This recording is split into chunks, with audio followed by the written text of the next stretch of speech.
जय निभावणार नवऱ्याचं कर्तव्य. जय शर्वरीच्या मनातला आदर्श नवरा बनू शकेल का? स्वयंपाक शिकणारा जोडीदार शर्वरीलाच पाहिजे.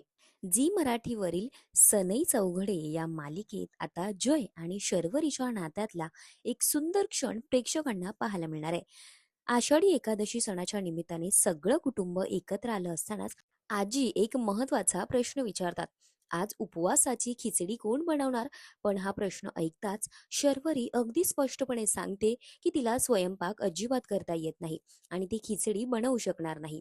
इतकंच नाही तर ती हसत हसत तिच्या मनातली एक इच्छा सगळ्यांसमोर व्यक्त करते. शर्वरी असं म्हणते की तिला भविष्यात असा नवरा हवाय ज्याला उत्तम स्वयंपाक करता येतो. तिचं हे बोलणं ऐकून घरातले सगळेच हसायला लागतात. पण शर्वरीचा हा विचार अनेकांना विचार करायला लावणार आहे. आजच्या काळात स्वयंपाक ही फक्त महिलांची जबाबदारी राहिली आहे का? की मुलांनाही स्वयंपाक येणं तितकंच महत्वाचं आहे? संसार दोघांनी मिळून चालवायचा असेल तर घरातील जबाबदाऱ्याही दोघांनी समानपणे वाटून घ्यायला हव्यात. शर्वरीच्या या एका वाक्यामुळे विषय पुन्हा एकदा चर्चेत येणार आहे. शर्वरीचं बोलणं ऐकताच जय कोणताही विचार न करता थेट स्वयंपाकघरात जातो.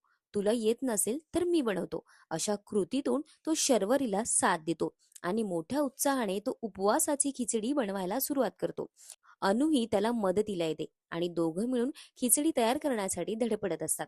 स्वयंपाक करताना जयचा उत्साह आणि त्याची सहजता आणि घरातील सगळ्यांसाठी काहीतरी करण्याची तयारी पाहून शर्वरी त्याच्याकडे कौतुकाने पाहत असते. थोड्या वेळात जय आनंदाने म्हणतो की खिचडी तयार आहे. त्याच्या चेहऱ्यावरचं समाधान आणि शर्वरीच्या चेहऱ्यावरचं हसू हा क्षण आणखीनच आता खास बनवतोय. शर्वरीला ज्या गुणांचा जोडीदार हवाय तेच गुण जयमध्ये आहेत.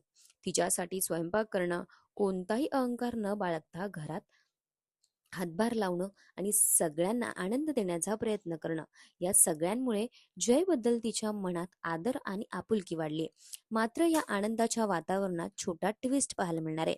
खिचडी तयार झाल्यानंतर जय आणि शर्वरी स्वयंपाकघरातून बाहेर येतात.